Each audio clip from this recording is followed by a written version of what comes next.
on to our speaker today. I asked her just before, how I should introduce her, and should I introduce her saying that she has gone away from the family business and the yachts and the private jets to work for environmental good. But her response was that she comes from a family of teachers, so actually being poor and serving people and helping people is actually in her blood. Yeah. And so that's what she's doing here. Without further ado, here's Lexi. Thank you. I think this microphone is broken now, so we're just going to put that here. I can be loud, but thank you for introducing me. Thank you guys for coming tonight. I think I know pretty much everyone here really well now. You've probably heard me talk about this stuff a billion times, so we'll see how long I actually talk for. We might have a quick Sierra Club meeting tonight. Who knows? But yeah, my name is Lexi McKee-Hemenway. I work for the Iowa Environmental Council as campaign organizer. I specifically work on the campaign Clean Up Mid-Am. We've got 2 coal plants here in our county. They're the oldest and dirtiest, owned by Mid-American Energy. So I've been working on this campaign since 2024, but I've lived in Sioux City since April of 2021. But I'm originally from Sturgis, South Dakota. I was born there, lived there my whole life until I turned 18 and I moved to Vermillion to go to school. But we'll go back a little bit. I'm the oldest of 3. I've got a younger brother, Landon, and a little sister named Lainey. Landon and his partner, Jada, they just had a baby in November. His name is Asher, so I'm an aunt now. First one. That's pretty exciting. He's real cute. But like David was saying, I come from a pretty big family of educators. They were all teachers, and I was actually homeschooled until 4th grade. It's kind of, when I tell people that, they're like, oh, you don't act like you were homeschooled. Yeah, you see it, yeah. But my grandparents, they helped homeschool me. My mom worked full time, so she couldn't do that, but my grandma and my grandpa did.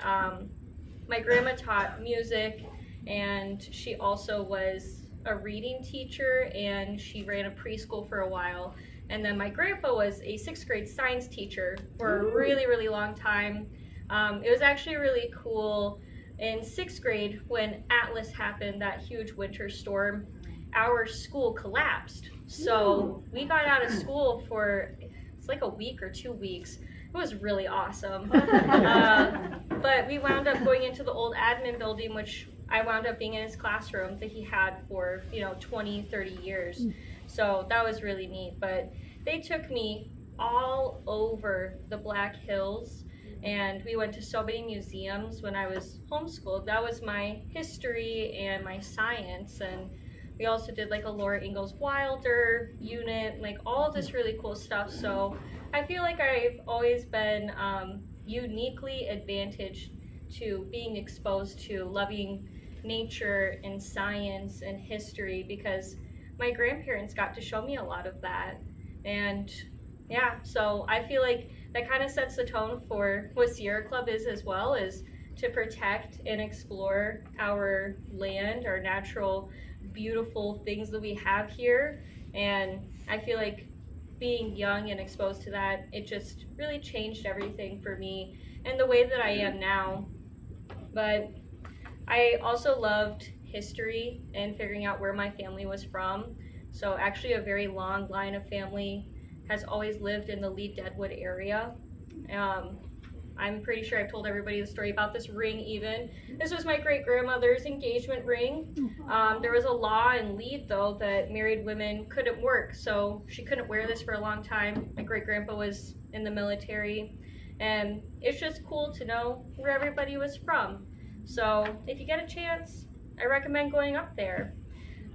Some of my favorite things in the Black Hills are Bear Butte, Spearfish Canyon, the Journey Museum. The School of Mines and Technology also has a really cool museum. Wall drug, you can't escape it. Even when I was overseas, I was in London one time, and I was about to cross the street, and there was a bus that had wall drug on the side of it. I was like, oh my gosh. Should say free water. Yeah, free water and 5-cent coffee. Yeah, but I was like, I'm never going to escape this place, and I still haven't because I never stopped talking about the Black Hills. I actually think that South Dakota tourism should pay me because I do more work for South Dakota tourism than anyone else. Have you been to Crazy Horse? I have been to Crazy Horse. Crazy Horse is much cooler than Mount Rushmore. You can see Mount Rushmore from the road. Don't pay the extreme fee to get inside. And the ice cream is okay. It's not great. You can make your own ice cream better than Thomas Jefferson's recipe. So yeah, it's meh. I also love Deadwood. Deadwood's a really cool area. When I was in high school, I worked as a tour guide for the Adams House. It's a historic home. I was obsessed with the Adams family as a child, and my grandma, I call her Dada, she would take me to the Adams House because I'm like, oh my gosh, it's the Adams family. It's not. It is a little haunted, I think. When I worked there, I would hear weird things. You'd have to open the house up by yourself, and Mr. Adams, the guy that owned it, he did die in the house. And I was like, ooh, spooky. There's gotta be something here. It's Deadwood after all. They have cool paranormal investigations up there. But I recommend checking that out.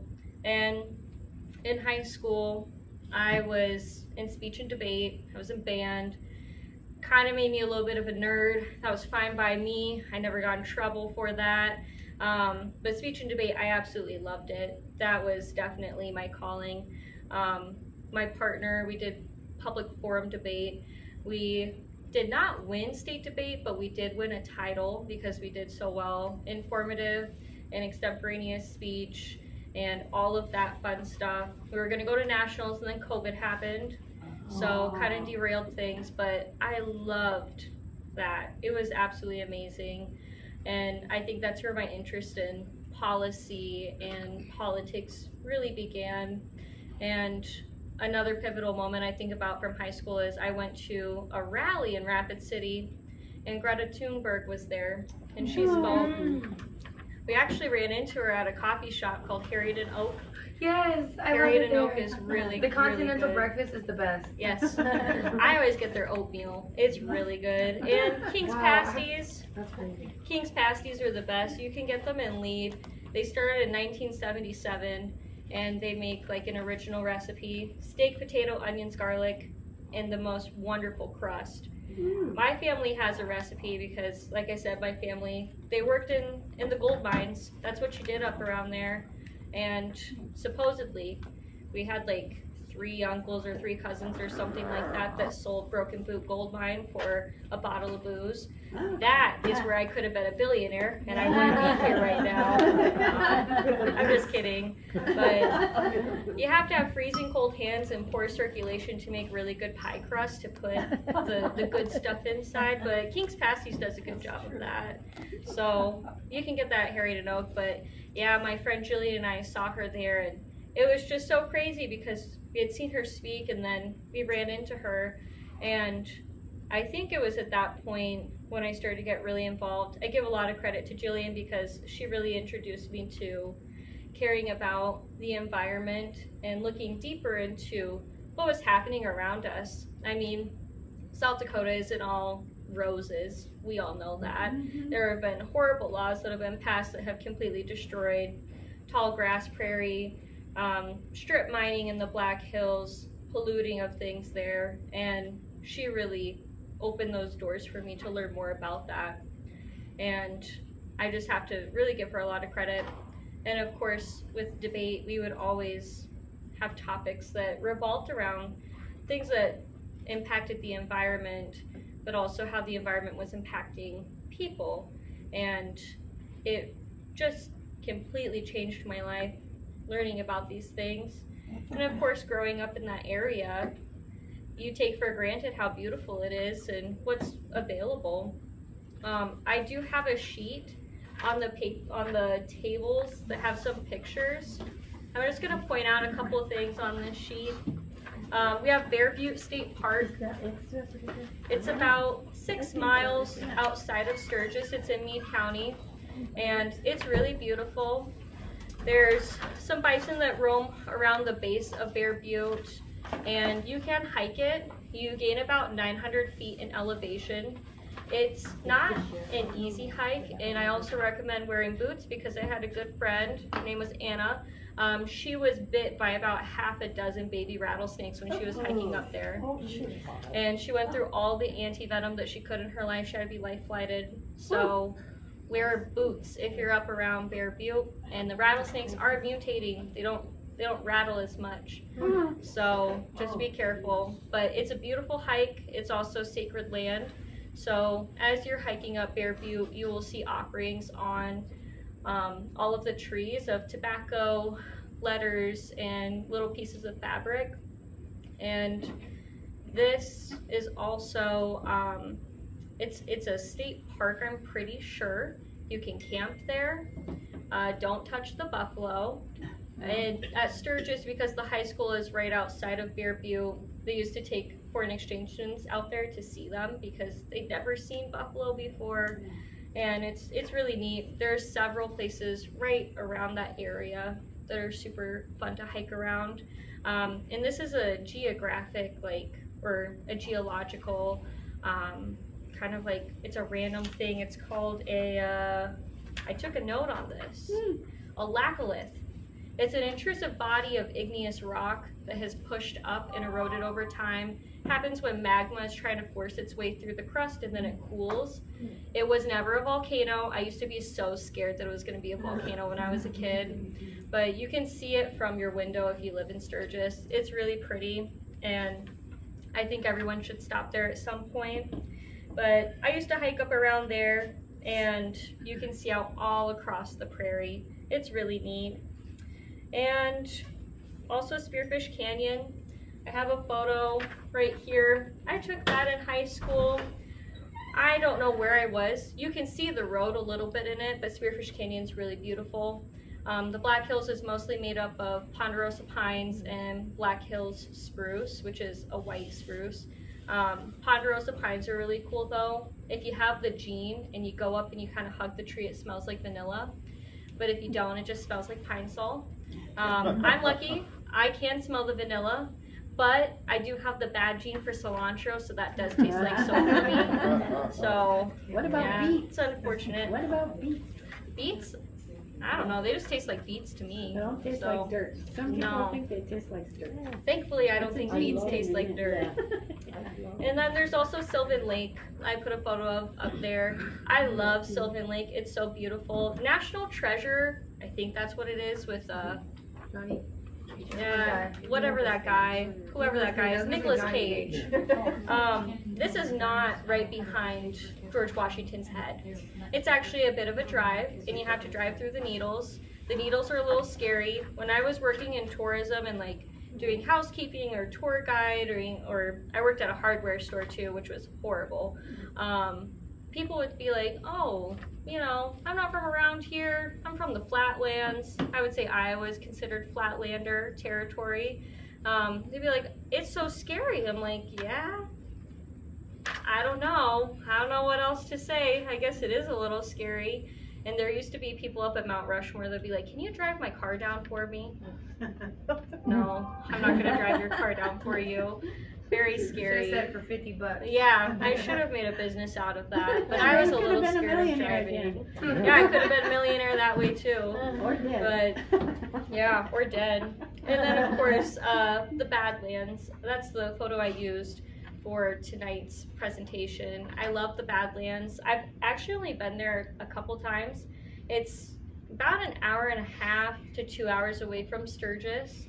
And you have to be a serious hiker to go around there and to camp out there. You need to be prepared. People get lost out there all the time and they don't realize how expansive the Badlands are and they run out of water.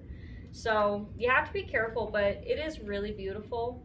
And all of the mountain goats around there are really, really neat too. So I do miss the Black Hills, and I think that being around there, I just love it. It's so beautiful. The mountains, the hills, my absolute favorite thing. But it also gives me an appreciation for the prairie where you can see out for as far as possible. It's really, really beautiful.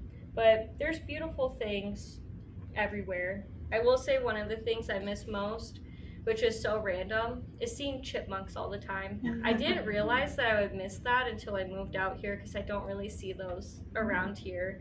But they are super common in the hills. Of course, like I said, I can sell the hills to you. If you guys ever need a tour guide, come to me. I don't have a picture of it up here, but Lead is also really cool. They have Neutrino Days, which is actually coming up on July 11th. If you guys are going to be around there. Sanford Underground Mine Lab. They are the largest underground lab in the United States, and it's also the deepest underground lab. It goes a mile down, and it's in the open cut of Lead, and they study dark matter there. So it's really cool. When I was 14 and working at a hotel, I was like stripping rooms and cleaning rooms. Mark Zuckerberg, and his entire team, they rented out a floor in Sturgis, and we had to remove the furniture and beds for whatever weird reason, and they were there to figure out what they were doing with dark matter study in Lead. And I was like, who is that? Because there was just like this mob of black suits walking through the lobby. And Lisa, the head housekeeper, she's like, I think that's Mark Zuckerberg here. They were rude and they didn't even tip. I was like, oh, of course you didn't. Of course you didn't. So, yeah, just ridiculous. I was hoping you'd say tip well. No, they never tip well. They're always rude. So, important acting. yes. But that's basically my backstory here. I loved speech and debate. I loved being outdoors. I was constantly out in the hills doing everything. But then I decided on a random day, I'm going to go to the University of South Dakota because it's as far away from Sturgis as I can get before tuition gets too expensive. So that's what I did. I went to the University of South Dakota. I had toured it once at Girls State, which is a really cool program. Unfortunately, I was forced to shake hands with Christy No, and that was not fun, but it had to be done. So I went there, and I was originally going to study sociology, but then I started taking political science classes, and I just fell in love with that. I felt like that was my real calling, was to study poli-sci and potentially become a politician one day and fix everything. I just really wanted to fix everything. Didn't care what it was going to be, if it was going to be at the local level, state, or federal. But as I got deeper into my studies and I started to actually meet politicians, I went to DC for a class one time, and I met my South Dakota representatives, and I was just absolutely appalled by the way that everything worked. This was post January 6th as well. So things had, changed. And we met with Dusty Johnson, and he took us into the house where January 6th had happened, 2 years before. They have still never fixed the window or the door where they started to break in. And I was sitting there thinking, wow, this is really weird, and this guy is really weird, and I really don't like this. I can see how people change. And I was also organizing all throughout college. I ran an organization called Students for Reproductive Rights, and we focused on intersectional women's health care and reproductive health care for everyone on campus. And that process was also extremely eye-opening. I would testify at the South Dakota legislature almost every session, and I will never forget, I testified for a bill that would make birth control more accessible across the state of South Dakota. Iowa also needs that help, but across the state of South Dakota. And right after, a pastor came up and said, basically, women just need to keep their legs closed and this won't be a problem. So then I was like, wow. And then you just need to keep your pants on. Yeah, that's exactly what he said. And then immediately after that, they voted it down, and I was like, wow, this is really horrible. Do I want to do this for the rest of my life? They say So- that, but then they don't have doulas, and they say Yep. doulas aren't necessary and not Medicaid, like, you know, and like in any type of postpartum help support, any Mhm. type of like real advocate, like when it comes to birth advocates, the women advocates, There's none. baby advocates, there's none. It's Yeah. all performative and fake compassion. It is. Yeah. And I loved what I was doing on campus. We were providing education on everything from, you know, just safe whatever what was going on, to how to have healthy relationships. What do you do if you need, you know, an abortion? What do you do if you're pregnant? Like all of these different things. And then Roe v. Wade fell, and South Dakota is a trigger state, so immediately everything was banned in the state of South Dakota. And after that happened, we really ramped up how to get people out of the state. And then that became, it's a low class felony, but it is a felony no less. So it got to be really Get scary. people to leave the state is a felony. If you are helping anyone obtain an abortion anywhere to any capacity in the state of South Dakota, even getting them out of the state, you can't get a felony. Really? If you get So caught. if you get caught, yeah, but it's very scary. So we were still, you know, making a lot of noise about this. We did gain international and national news and attention for that. Fox News actually picked up one of my interviews, and they just went crazy on me.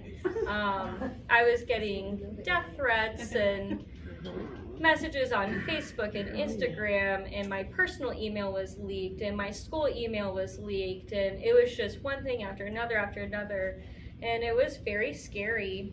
But I still wanted to help people. And I didn't take any environmental classes in college, but we did take, or I took a policy class that focused on, it's called donut economics.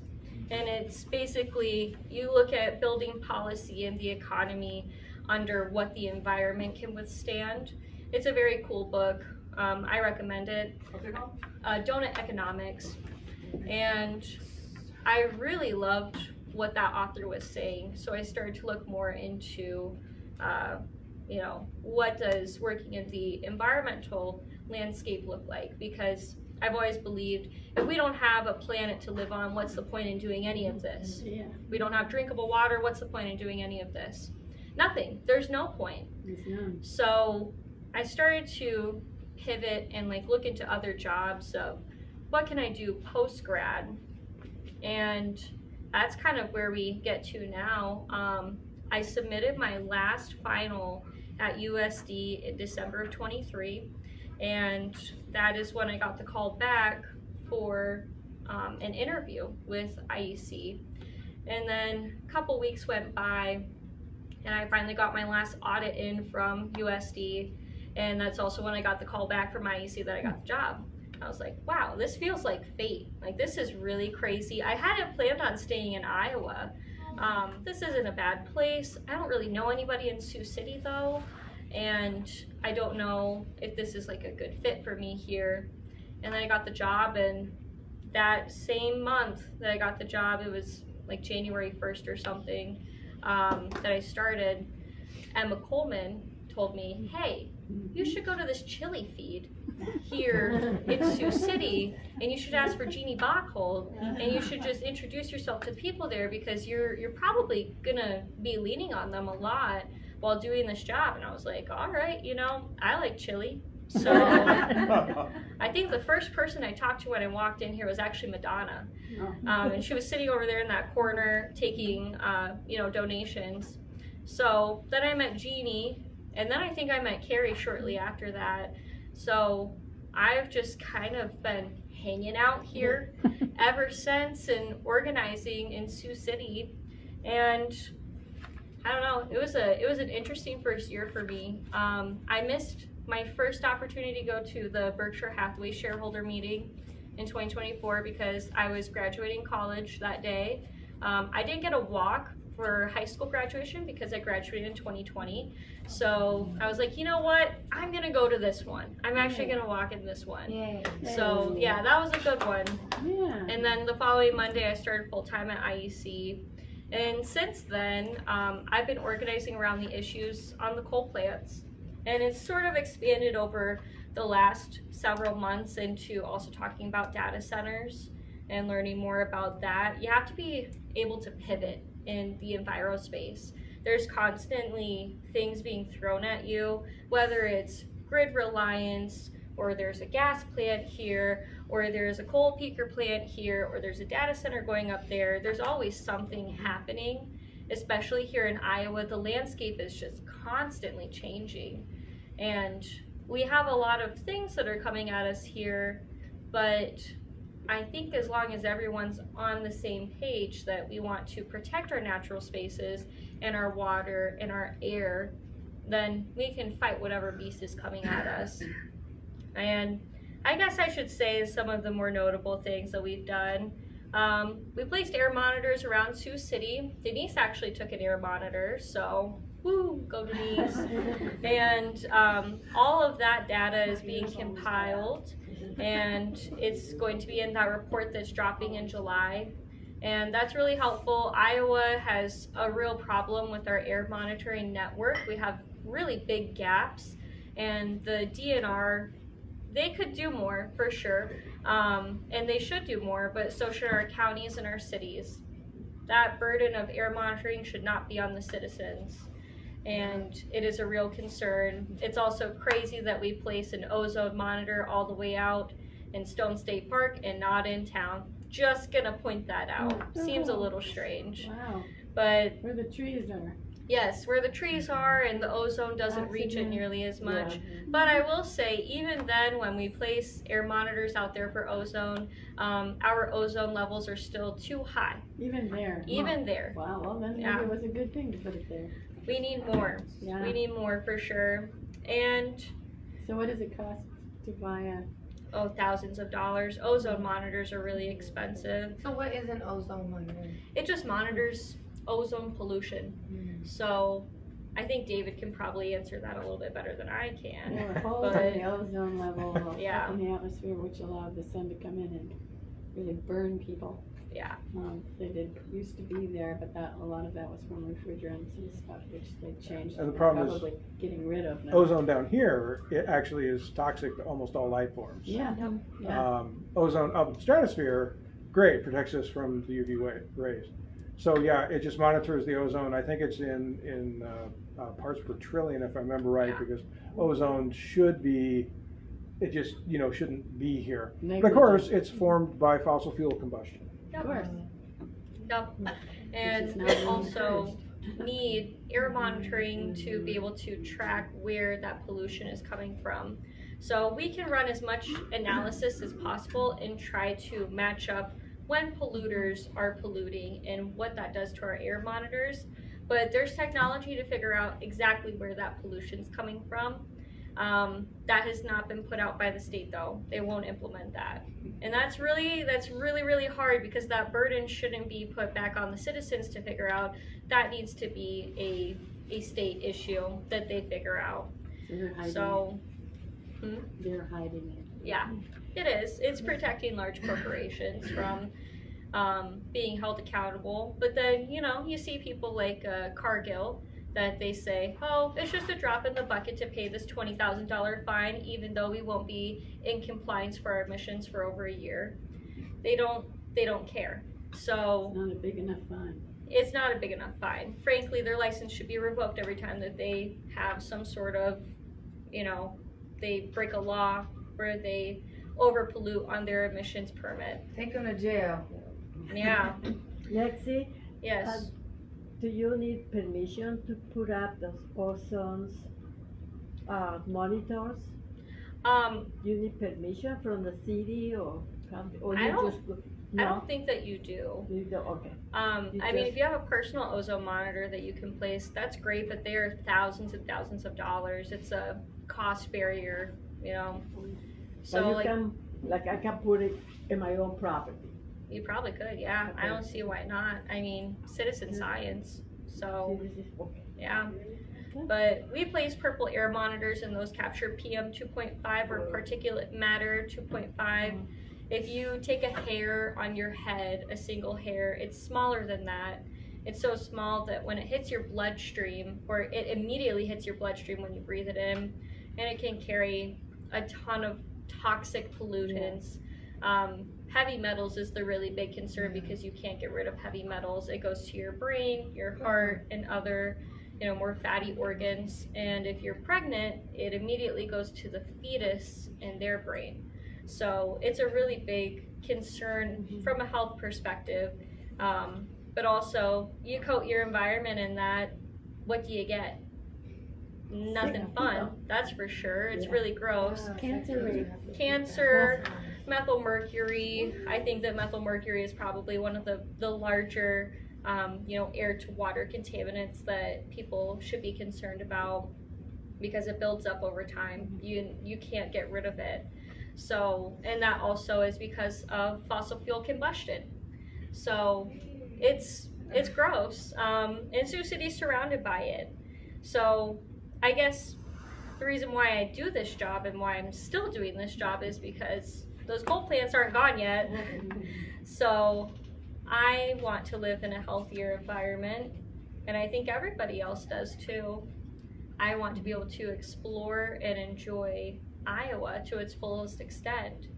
And when you're looking at the river, it's like, ooh, I don't think I'm gonna get in there.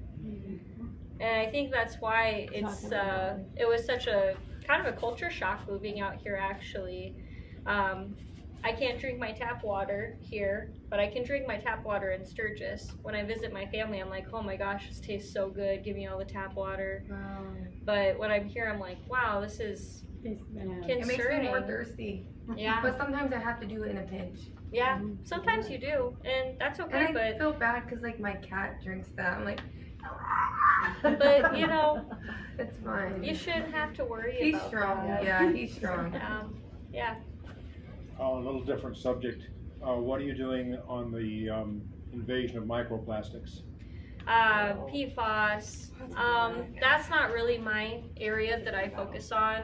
I focus on the coal plant issue, but PFAS is another really big problem, especially here in Sioux City because we have the refueling wing.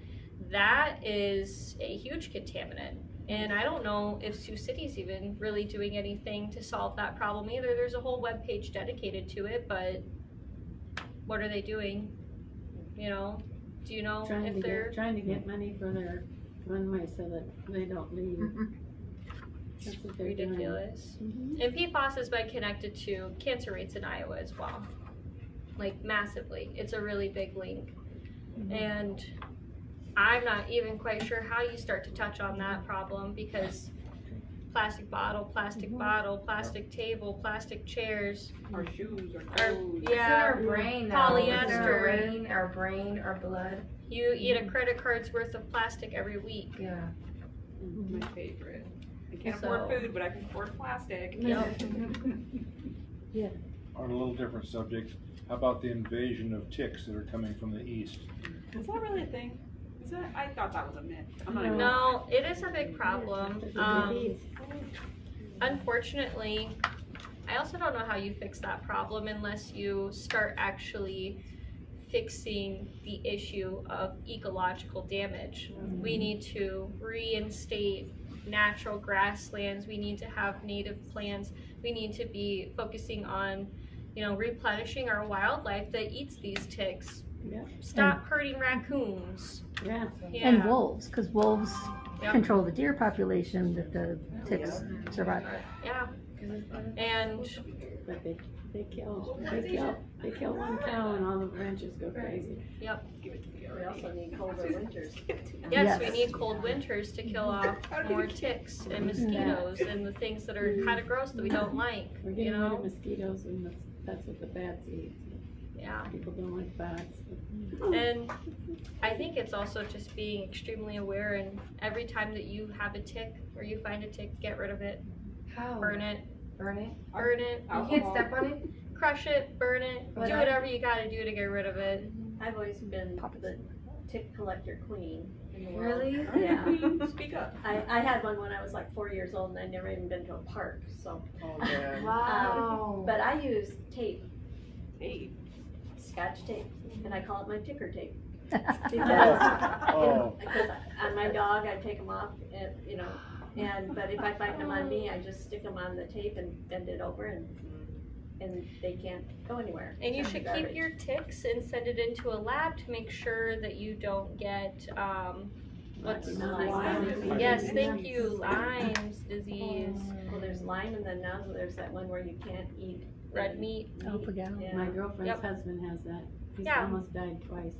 It's scary. Mhm. I think Colin, my partner, his sister, we think got bit by a tick, and now she can't eat red meat or potatoes. Right. So, Wow. or potatoes, yeah. It's weird. What Does it make her sick? Like Yeah. actual sick, or does it taste bad? She said. No, like extremely sick. And she's a chiropractor, and she can't use her hands after she eats because they just get stuck like this after she eats red meat and potatoes. So it's very weird. My girlfriend It's so says that- weird. that's so Is easy. potato a nightshade? Potato is, I don't know. Yeah. Yeah, because they make me get eczema all over, inflamed. Some people are just allergic to them. So- But I always eat fries and mashed potatoes. I don't care. Because it's fake. Fries are fake potatoes. I'm just kidding. Lexi, can you mention about the documentary that you made Oh, a yeah. year ago or 2 years ago? Yeah, so there Yeah. was a documentary that I helped make with, his name is Trevor. He owns and runs Data Narratives. He's based out of Chicago, but Maria and David were actually a part of that documentary, and then Renee and Bob were also in that documentary a little bit after we went to City Council to demand better, more air monitoring. But the documentary is really cool. It's about 30 minutes long, and it features several people from around the Sioux City area. There's a guy, Tim Heilman. He is from Salix. He's friends with Kevin. So thank you, Kevin, for introducing me. And then there's a couple people from around the Council Bluffs area, and Sunshine Thomas Bear from Winnebago. She's also featured in that. But it interviews people who have been affected by the coal plants. And it was a huge labor of love. It took several months to edit, film, produce, and we did put that documentary out across the nation. We've won several awards for it. We did win an award in Sioux City for, it's like, favorite audience documentary, and there was something else. I can't remember what it was. This was also the same weekend that the movie theater got shut down. Oh, yeah. So Damn. that whole entire International Film Fest had to pivot. That was just crazy. But it was a really cool documentary. You can watch it for free on YouTube. And in fact, that documentary has helped us open doors with Mid-American Energy. They do not like that documentary at all. I bet they don't. What's it What's called the again? name? One more time. What's the name of that documentary? It's called, Iowa Dirty Iowa yes, Secret. Iowa's Dirty Secret, Oh, I the true did. cost of burning coal. I did see that. Yeah. Yeah. Dirty Secret. Yes, it's a good documentary. So I do recommend that. On one of our previews, we got like over, I think it's like over 100,000 views, and I was like, yeah, we're famous now. We're not, but it's okay. You're famous in my world. Very Thank you. professional looking and very well done. It was a Yeah. super great documentary. We ran on a shoestring budget, but it turned out really nice. But I do like that one. That was a lot of work, but a lot of fun. And I think the other like most labor intensive organizing event that we do for Clean Up Mid-Am is attending the Berkshire Hathaway shareholder meeting. We go to that every year, and it is just, I've talked about it before, but walking into something that self-identifies as the Woodstock of capitalists is truly disgusting. Yeah. I can't even begin to describe how disgusting it is. This year was weird though because nobody likes Greg Abel, and it was about what? nobody likes Greg Abel, and he's the new CEO of Hmm. Berkshire Hathaway. and it was about half the amount of people who normally attend. They opened it up with a deep fake of Warren Buffett, and the company is going to be focusing on data centers, AI, gas plants, and they're also really heavily going back into insurance. I mean, Berkshire's always been a huge insurance, you know, monster. What kind of insurance? They do all sorts of insurance. I'm not super big on the insurance side of things. I focus on their energy. How do you know how to talk to the, like, when you go to these things with like these rich ass people and like these different people, like, you know, it's just, I feel like even at like a city council meeting, I can't even understand the language that they say. And like right now, I'm kind of like lost. I'm like sometimes, you know, but It's like, hard. how do you know how to speak with these people and just like, what, like, you know, sometimes I'm like, are they even listening? Or like, you know. It's hard for me. It's hard for anyone that goes into that space who has empathy, because these people turn that part of themselves off. It's about money. So what we did this year was They're parasites. we had handouts on why fossil fuels are a risky investment, because they are a risky investment. Berkshire Hathaway Energy was sued by, I can't remember what state it was, but they were sued for wildfires that were caused by their energy plants because they sparked and then bam, huge wildfires. So they were held accountable for that, and they own several different companies across the country that focus on energy. So there's Rocky Mountain Power District, there's Nevada Energy, and then there's Mid-American Energy, and there's one more, Pacificor. And they own these companies all around, and they like to lie. Greg Abel lied on stage in front of everyone about what their energy mix was. And they are failing to keep up with demand because they won't put renewable energy down. Or they're running up against counties like our own, which Woodbury County kind of put like a whole kibosh to Wind Prime, which was going to be a huge renewable energy project, specifically with wind. So, but talking with them is really hard.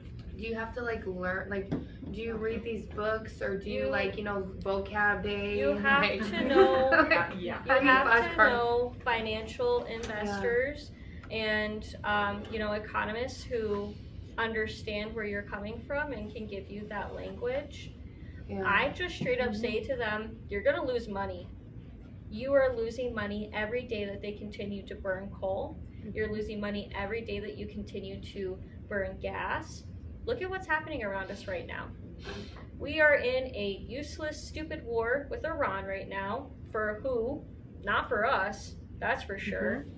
And I was hoping that this was going to push us into a renewable energy future, because we cannot rely on fossil fuels for the future. I don't know, we're gonna see what happens with that, but you have to make it about their bottom dollar and their investment. That's all they count. That's all they care about. And those who are shareholders have a lot more power and sway because they can be behind closed doors. What we have done in the past is we put our name into a fishbowl and we hope and pray that we are chosen and that we get to ask a question. We did get to ask a question this year, and it was the same person who got asked last year. Her name is Kansas Lohmeyer. She's a high schooler from Omaha, and Greg Abel actually remembered her. And she asked him again, you know, what are you going to do when you've completely destroyed our future? Because you won't stop burning coal, so. And they what are you gonna greenwash do? like all the older generation. Like they just greenwash. Like my great grandma still thinks like, oh yeah, like the good stuff. I'm like, grandma, they lied. Like there's no cheetahs running around these. Like, you know, like I don't know. Like I seen this old commercial that Exxon did, saying that like how great it was gonna be for wildlife and spark up more, and like it looked so cool. Like the commercial was all vintage and cute, and I'm just like, no, I would have believed this too if I was like back then. Yeah, I mean it's a I can't even say multi-billion. It's probably more close closer to $1 trillion Trillion. propaganda campaign Yes, for it's in every commercial with fossil Johnson Johnson, fuels. all these big companies, every commercial, there's some type of like there's a stove on, there's this in the background, there's this. It's just seeped into our lives, and some of us are really, most of us are reliable on it. We all are. And the other unfortunate thing about, you know, where we live is that we live in a monopoly on our utilities. It's basically only 2 companies that run all of our utilities in the state of Iowa, Alliant and Mid-American. And Mid-American owns a lot more than Alliant does, but, you know, that's what we're up against. Yeah, so why do we have to pay them? We should have energy independence. We cannot rely on large corporations to protect us and save us from this. They aren't going to. We have to do that. And we also have to call out every single person that's involved in this process. There's some shady and seedy behaviors going on at local levels, whether it be city or county levels, at state levels, at the federal level, and we're seeing it here in Woodbury County right now play out with the data centers. Mid-American Energy said that they will select the customer, whatever goes out at that 900 acres. It's incredibly self-serving and should not be legal. We should have a say in what's going on in our county. And I think that everybody just needs to get a whole lot more outspoken and aggressive about what they want this future to be like. Right. Never hurts to put an open letter out to the people who live here and work for those companies locally. We know who they are, and they should have to answer questions that citizens have, because we should all be concerned about where things are going. There was a book that was written by Tom Hartman called The Last Hours of Ancient Sunlight, which is what oil is. It's ancient sunlight because it's plants that have been compressed and turned into oil. And people don't realize that there is a limited amount of oil on the planet. It's finite. It's finite. Say it again. The last hours of ancient sunlight. There's also a documentary, if anybody wants to watch it, that's based off of that book. It's called The 11th Hour. It was made in 2007. You can watch it on YouTube. Well, I knew that we would probably go to a pretty dark place at the end, so I'm gonna refer back to my pictures. You're right. This is what always happens, unfortunately, when you start talking about this stuff. My heart's broken. But there is hope. I mean, there is hope. This year, this spring, in fact, the spring of 2026, let it be known that more renewable energy was produced and used than fossil fuels, which is major. So that is really great. There are huge. China's really pushing. Yeah, China's really pushing for it, and even in the United States, there was more renewable energy output and use than there was fossil fuels. So even though we have really draconian, disgusting, evil. Egg, and I did feel like I was in an egg. You can hear the cowbells on the Swiss cows ring while you're going up the mountain. It's really, really beautiful. So those are my other favorite naturey, beautiful landscapes that I've been to. Thank you guys for letting me talk for so long. It's always awkward doing something like this, so thank you. And please let me know if you ever need a tour guide in the Black Hills. I'll go with you. You just have to pay me in King's pasties. So, but thank you guys. So, bye.